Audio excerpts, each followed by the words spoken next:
we as a church, parang sabay tayong pinretested na maging magkakasama-sama, na sabay tayong mag-walk towards God.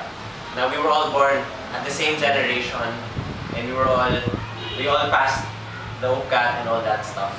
Na ang galing, na hindi tayo alone in this, na we have brothers and sisters who were adopted with us. And isa pang maganda dito is sabi din sa verse, we were adopted according to His pleasure and will. So nakakatuwa dito yung pleasure na it was God's pleasure or wanting na yun, He wanted to see us together. He has a will for us together. So including those na mamimit pa lang natin and magiging part pa lang din ng church. And then continuing dun sa verses 6 to 8, to the praise of His glorious grace with which He has blessed us in the Beloved. In Him we have redemption through His blood, forgiveness of our trespasses, and according to the riches of His grace, which He lavished upon us in all wisdom and insight. So itong verses na to, this talks about yung redemption natin sa sin. Talks about yung forgiveness natin, tsaka yung grace. So medyo reassurance ang itong mga verse na to na once we have received Christ, once we have entrusted our life to God, na-redeem na tayo, na-forgive na tayo. So God loves us with a plan that transcends time. So God loves us with a plan that transcends time. And we saw kanina in the beginning na kinonquer ni God yun. So ngayon, as we have seen from the beginning, how then has God conquered the present? So how has God's plan that transcends time, how does it relate to us sa present? Paano natin masabi na na-conquer na ni God yung present plan for us? So sabi sa verse 9, making known to us the mystery of His will, according to His purpose, which He set forth in Christ. So sabi ito, making known to us the mystery of His will. So as we have met Christ personally in our lives, as we have faithfully believed in His promises, as we have, nireveal niya sa atin something that will be very important and essential in our journey with Him. Na nireveal sa atin ni God kung ano ba yung talagang overall plan niya. And feeling ko, sa present life natin, importante yun. Importante na alam natin kung ano yung will ni God. Ano yung overall will niya, ano yung overall picture niya. What does God want to happen in this world? And ano ba yung bagay na yun? Sabi sa verse 10, as a plan for the fullness of time, to unite all things in Him, things in heaven and things on earth. So sabi, yun yung plan ni God, na ma-unite everyone in heaven and on earth, in Christ, under Christ. And I think it is such a great privilege for us at our present time, at our present condition, at our present journey with God. Now we are aware of this ultimate plan of God. Now we understand it, and that we have been given this wisdom and the insight to behold this information. So imagine nyo na kayo, nasa posisyon nyo na nagkaroon kayo ng relationship with Jesus, with God, tapos talagang dinuvote mo yung life mo sa Kanya and entrust mo, na parang you trust Him, you believe in Him. And knowing what He is up to gives you a sense of security. Na alam mo yung ginagawa mo, na alam mo where your works are leading. Or alam mo kung saan nag-lead yung pagtatrust mo kay God.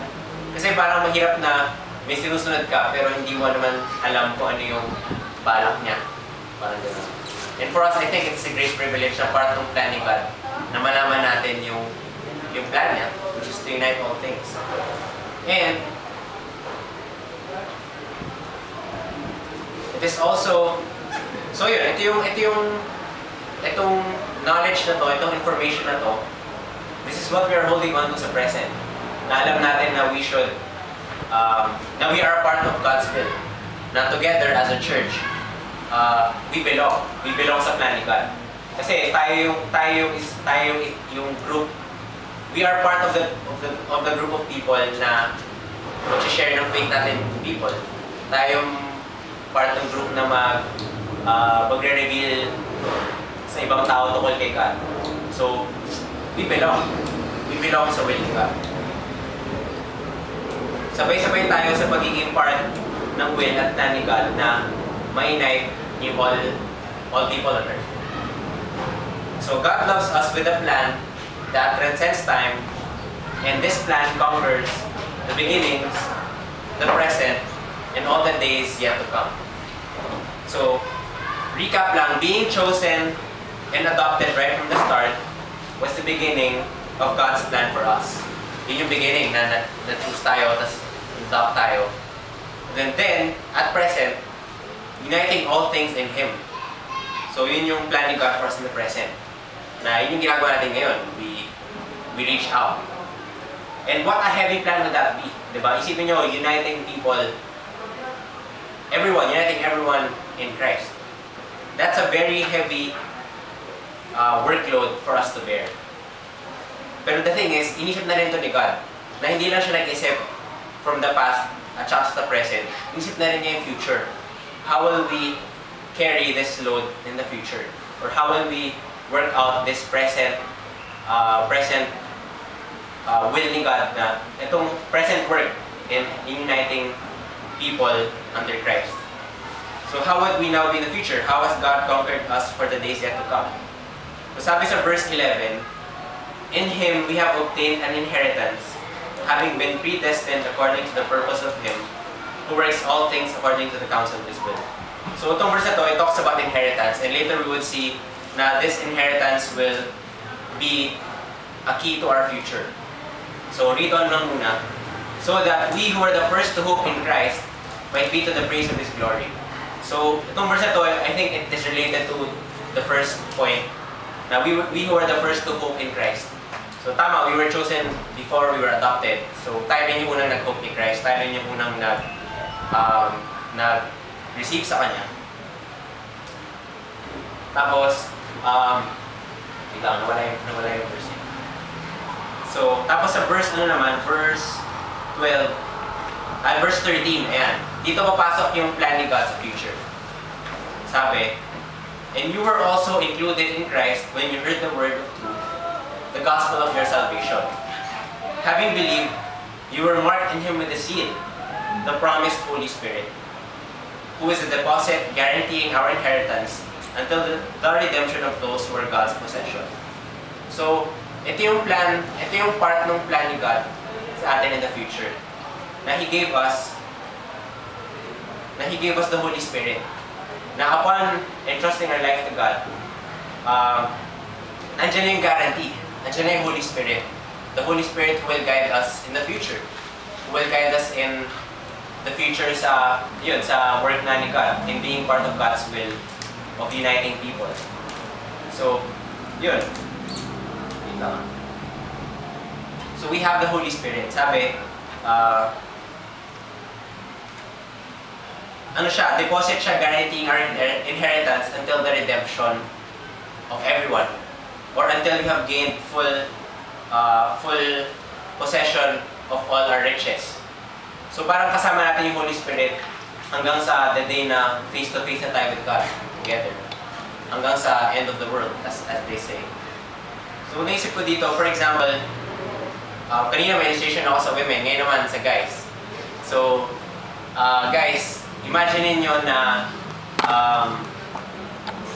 only son kayo ng family niyo. And you all have rich families. And pretty much spoiled brats kayo. So gusto niyo ng Wii, bibigyan ka ng Wii. May kayo ng basketball, bibigyan kayo ng basketball court. Kasi ganun kayaman. Kasi yung parents nyo sobrang talino nila, sobrang successful.